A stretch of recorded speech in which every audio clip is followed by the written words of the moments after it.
Hello बच्चों, कैसे हो? Are you ready now to for today's lecture?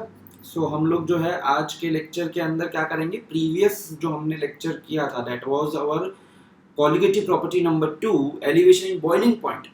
ठीक है, उसके बाद में हम लोग आज के लेक्चर में मैंने से बताया था आप लोग को कि हम लोग न्यूमेरिकल प्रैक्टिस करने वाले थे। But what I am going to do is, मैं सबसे पहले आपकी जो थर्ड कॉलिगेटिव प्रॉपर्टी है ना बेटा, वो लेने वाला हूँ, डिप्रेशन इन फ्रीजिंग पॉइंट। उसे मैं एक्सप्लेन करूंगा, समझाऊंगा, उसके फॉर्मूला हम लोग यहाँ पे डिराइव करेंगे। हम क्या करेंगे फिर, elevation in boiling point and freezing depression in freezing point, ये दोनों के जो न्यूमेरिकल्स है साथ में प्रैक्टिस कर लेंगे। ठीक है ना? सो हम लोग अभी क्या करने वाले हैं, सबसे पहले will discuss the topic depression in freezing point. तो यहाँ पे हेडिंग लिख लो सब लोग अपने नोट्स में। थर्ड कॉलिगेटिव प्रॉपर्टी हम लोग डिस्कस कर रहे हैं, that is depression in freezing point. Freezing point में जो डिप्रेशन है वो हमें डिस्कस करना है। जैसे कि हमने देखा था कि भाई एक सॉल्वेंट लिया, वो वोलेटाइल है, और उसमें मैंने क्या है, नॉन वोलेटाइल सॉल्यूट ऐड किया, सॉल्यूशन बनाया है। सो ये टॉपिक ये कहता है कि जो पहले सॉल्वेंट था, प्योर सॉल्वेंट, उसके कंपैरिजन में जो अभी नया सॉल्यूशन बना है, वो नए सॉल्यूशन का फ्रीजिंग पॉइंट जो है वो क्या होगा, कम होगा, डिक्रीज हो चुका होगा as compared to the pure solvent. अब ये सारी चीजें जो हमने डिस्कस करनी है, उससे पहले तो मैं ये बता देता हूँ कि फ्रीजिंग पॉइंट जो टर्म है ना, वो भी इंपॉर्टेंट है, वो हमें जानना जरूरी है।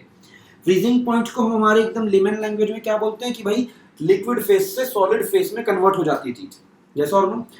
अब उसे अगर हम लोग साइंटिफिकली सही से समझे तो फ्रीजिंग पॉइंट, जैसे हमने बॉइलिंग पॉइंट को भी समझा था, राइट, फ्रीजिंग पॉइंट को भी हम लोग यहाँ पे समझते हैं कि फ्रीजिंग पॉइंट एक्चुअल में होता क्या है। फ्रीजिंग पॉइंट अगर मैं बताऊं, फ्रीजिंग पॉइंट को अगर हम लोग डिफाइन करें तो व्हाट आई कैन से बेटा कि भाई फ्रीजिंग पॉइंट एक ऐसा टेम्परेचर होता है जिस टेम्परेचर पे किसी भी कोई पर्टिकुलर सब्सटेंस अगर मैंने लिया है मान लो, तो उसका जो वेपर प्रेशर है उसके लिक्विड फेस में एज वेल एज उसके सॉलिड फेस में, क्या बोल रहा हूं मैं, vapour pressure of that substance in its liquid phase as well as solid phase at that particular temperature is equal.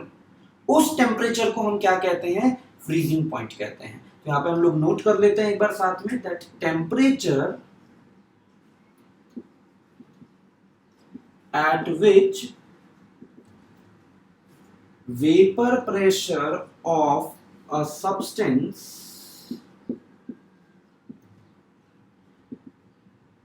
in its solid phase and liquid phase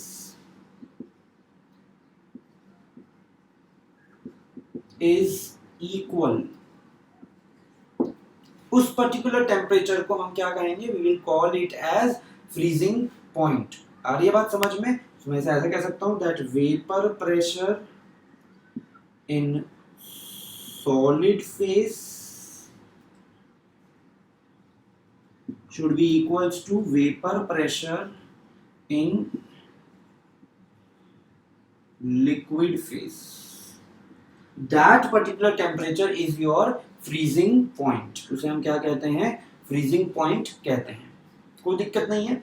अच्छा, एक और चीज समझना, ये पर्टिकुलर जो सारी चीजें हम लोग बात कर रहे हैं ना, लिक्विड एक सॉलिड में कन्वर्ट हो रहा है तभी वो फ्रीज हो रहा होगा, तो ये जो ये कंप्लीट चीज है ना, ये कौन क्या होना चाहिए, एक इक्विलिब्रियम एस्टैब्लिश होना चाहिए। This should be a equilibrium, liquid and solid के बीच में इस तरीके से एक डायनामिक इक्विलिब्रियम अचीव होना चाहिए।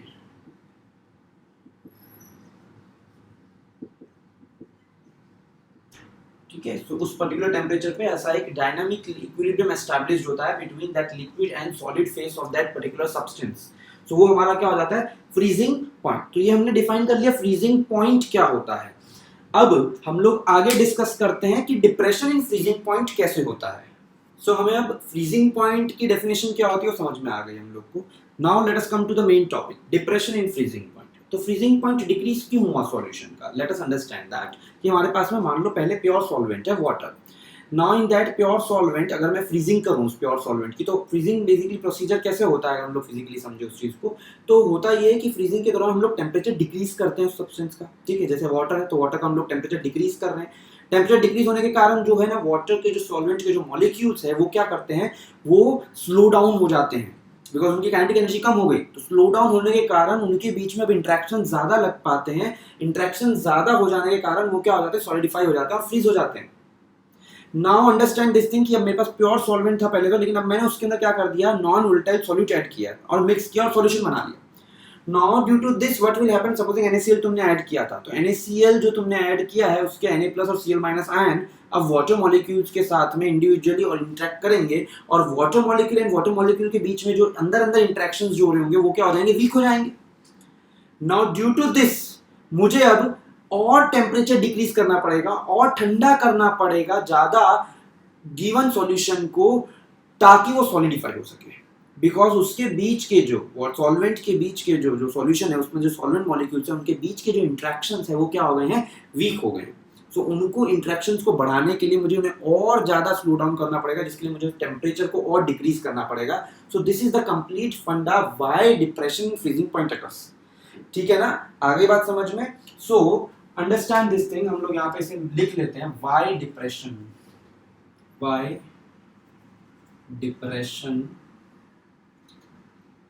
in freezing point occurs। ये फ्रीजिंग पॉइंट में डिप्रेशन होता क्यों है वो हम लोग यहाँ पे मेंशन कर लेते हैं कि भाई इस तरीके से ये चीज को हमें समझना है कि the added solute molecules interacts with the solvent molecules, therefore interactions between solvent molecules decreases, so we need to decrease more temperature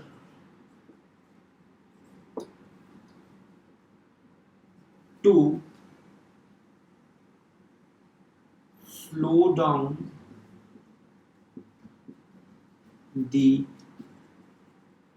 solvent molecules and develop strong interactions between them, which will result into freezing। ये बड़ा important explanation है, एक बार इसको please ध्यान से देख लो फिर से। मैंने क्या लिखा है, the added solute molecules interacts with the solvent molecules, ठीक है, and due to which the solvent molecules के बीच में जो इंटरेक्शंस थे, therefore the interaction between the solvent molecules they will decrease। we need to decrease more temperature, हमें temperature को और गिराना पड़ेगा, चीज को और ठंडा करना पड़ेगा, to slow down the solvent molecules and develop strong interactions between them, which will result into freezing। so this is how freezing point decreases।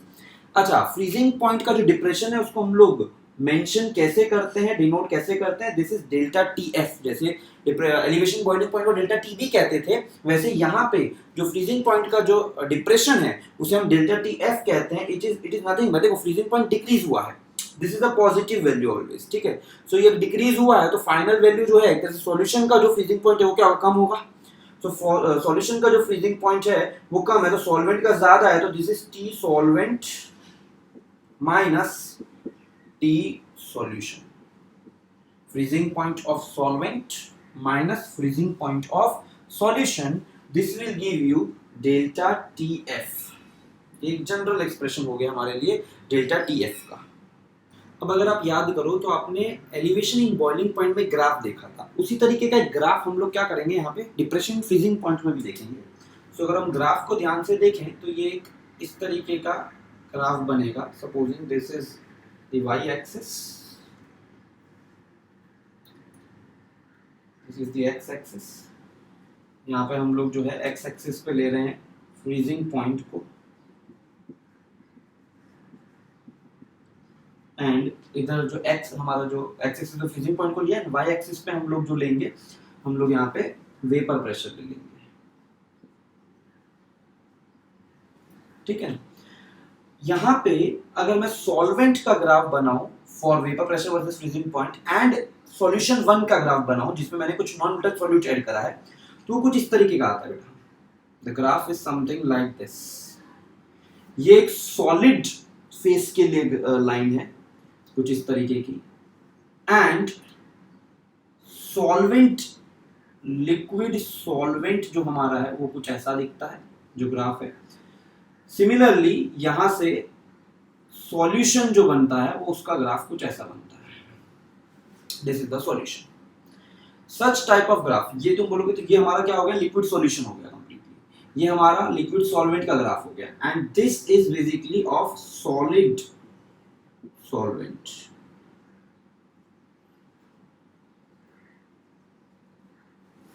This is vapour pressure line for a solid solvent. ठीक है, now understand one thing, यहाँ पे हम लोग कुछ points को mark करेंगे, जैसे कि ये पॉइंट हो गया और ये पॉइंट हो गया। These are very important points. अगर इधर हम लोग y एक्सिस पे इसे ले जाएं इस पॉइंट को, एंड ये वाले पॉइंट को भी इधर y एक्सिस पे ले जाएं, सिमिलरली इस पॉइंट को हम लोग x एक्सिस पे इस तरीके से मार्क कर ले, एंड यहाँ पे भी इसे x एक्सिस पे इस तरीके से मार्क कर ले अगर हम लोग, तो ये जो पॉइंट है and ये point, now these are of very high importance to us. How? Let us see. ये liquid solution है हमारा, this is basically liquid solution की लाइन है ये वेपर प्रेशर की, और ये एक तरह से solid state की लाइन है। ये पॉइंट ऐसा पॉइंट है जब solid form and liquid form of solution, आई बात समझ में?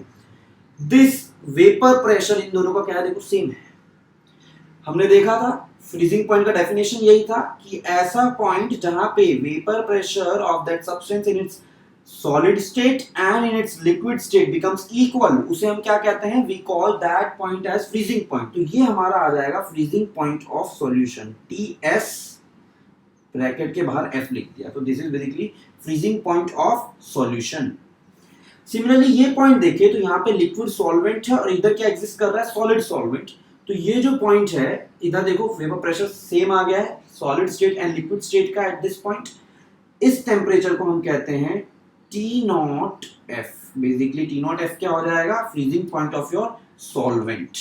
Are you getting this point? ये ग्राफ को समझना बहुत जरूरी है बेटा। सपोजिंग यहाँ पे मैंने पॉइंट लिख दिया, this is your point A and this is your point B मान लो, कोई दिक्कत? So B is the point where solvent का solid state as well as liquid state दोनों का वेपर प्रेशर क्या है, सेम। अरे बात समझ में? सो वो हो जाएगा हमारा freezing point of that solvent. Similarly अगर हम लोग बात करें सॉल्यूशन के लिए तो फ्रीजिंग पॉइंट यहाँ पे आ जाएगा। अगर आप ध्यान से देखोगे finally what we see is freezing point solvent का इधर है और सॉल्यूशन का क्या हो गया, कम हो गया, डिक्रीज हो चुका है। आगे बात समझ में? ये ग्राफ को समझना जरूरी है। हमने जैसे ग्राफिकली समझ लिया कि डिप्रेशन फ्रीजिंग पॉइंट किस तरीके से हो रहा है, अब हम लोग क्या करेंगे, मैथमेटिकल एक्सप्रेशन देखेंगे डिप्रेशन फ्रीजिंग पॉइंट का। हम लोग यहाँ पे कंप्लीट डेरिवेशन नहीं कर रहे बिकॉज ऑलरेडी हम लोग एलिवेशन बॉइलिंग पॉइंट के लिए टीच कर चुके हैं। तो यहाँ पे हम लोग क्या करेंगे, directly delta T F, basically ये हम लोग रिजल्ट यूज कर लेंगे कि like delta TB was directly proportional to molality, delta TF is also directly proportional to molality. यहाँ पे प्रोपोर्शनलिटी साइन हटा के delta TF is equals to KF into molality. We will remember this result. यहाँ पे delta TF क्या है, हम लोग ने देखा था delta TF was basically it was freezing point of solvent minus freezing point of solution, ये हमारा डेल्टा टीएफ होता है। एंड मोल एम जो है हमारा वो क्या हो जाएगा, molality, whereas kf is nothing but it is molar depression constant।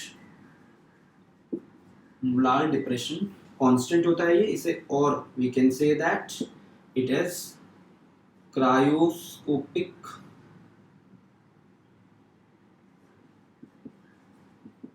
Constant.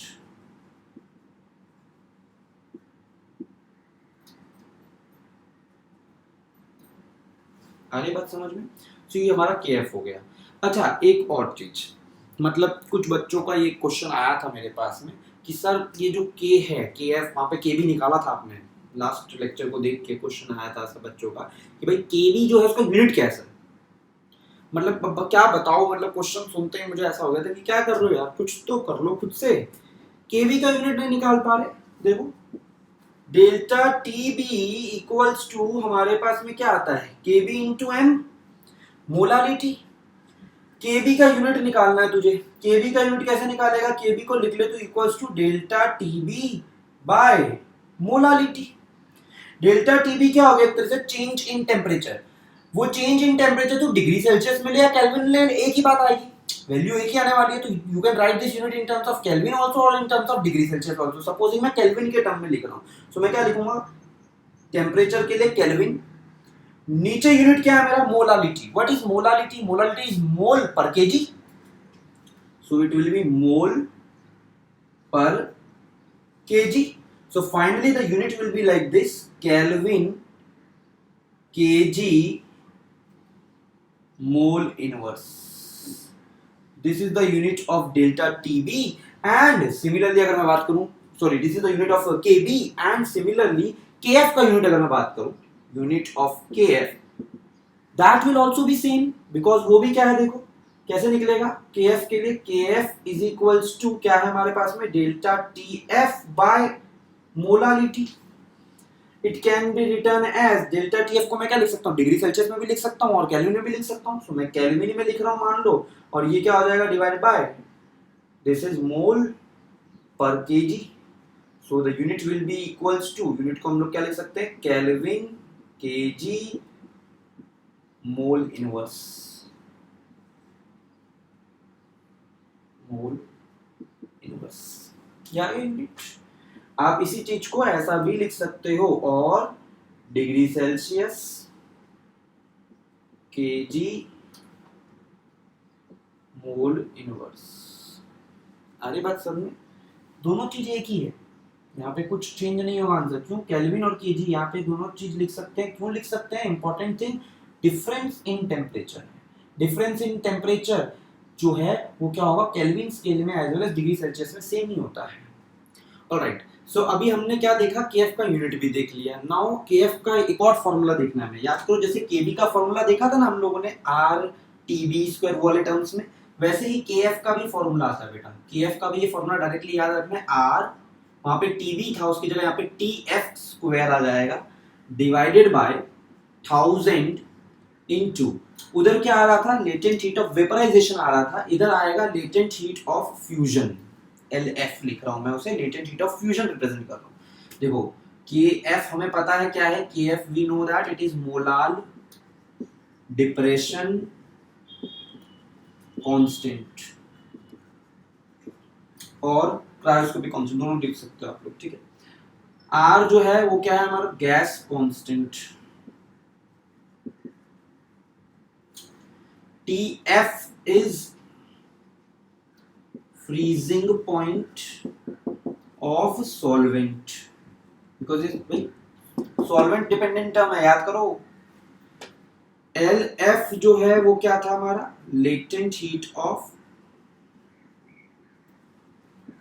fusion. This is latent heat of fusion and latent heat of fusion को हम लोग और किस तरीके से लिख सकते हैं? याद करो, ये भी हमने देखा था, उधर LV को देखा था, इधर LF है। एंथैल्पी ऑफ वेपराइजेशन था, तो इधर आ जाएगा enthalpy of fusion divided by enthalpy of fusion divided by यहाँ पे क्या आ जाएगा? TF। So this is your latent heat of fusion and ये फॉर्मूला आपको याद रखना है। KF is equals to RTF² upon 1000 into latent heat of fusion. Clear हो गई? वन मोर थिंग, हम लोगों को याद रखनी है कुछ KF की वैल्यूज। सॉल्वेंट, अलग अलग सॉल्वेंट के लिए हमने वहां पे KB की वैल्यूज भी देखी थी लास्ट टॉपिक के अंदर, जो हमने एलिवेशन बॉइलिंग पॉइंट टॉपिक पढ़ा था उसमें। यहाँ पे हम लोग क्या करेंगे? वैल्यूज याद रखेंगे फॉर के एफ, उधर के बी की याद रखी थी, इधर के एफ की याद रखेंगे। पर्टिकुलरली एक तो याद रखनी ही रखनी है, बिकॉज ज्यादातर हमें जो क्वेश्चन दिए होते हैं उसमें सॉल्वेंट क्या होता है, वाटर ही होता है।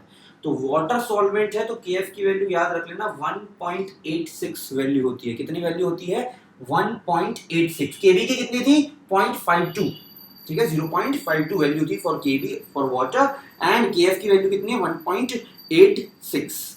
कोई दिक्कत इसके अंदर? इसके अलावा कुछ और वैल्यूज है, जैसे आप एसिटिक एसिड की वैल्यू लिख लो, एसिटिक एसिड है एंड बेंजीन है। बेंजीन की वैल्यू 5.13 होती है, ठीक है। ये एक्सपेरिमेंटल डेटा डायरेक्टली दे रहा हूँ, याद रख सको तो रख लेना, एटलीस्ट वाटर कंपलसरी याद रखना है, उसके अलावा बाकी क्वेश्चन में दिए ही होते हैं, ठीक है। एंड एसिटिक एसिड की जो वैल्यू है वो होती है लगभग 3.9 और अप्रोक्सीमेटली आप 4 भी ले सकते हो। क्लियर हो गई ना ये चीज? So these are the values of KF that you will need to remember. एक आखिरी चीज ये है, एक वर्ड सुना होगा आप लोगों ने, एंटी फ्रीज।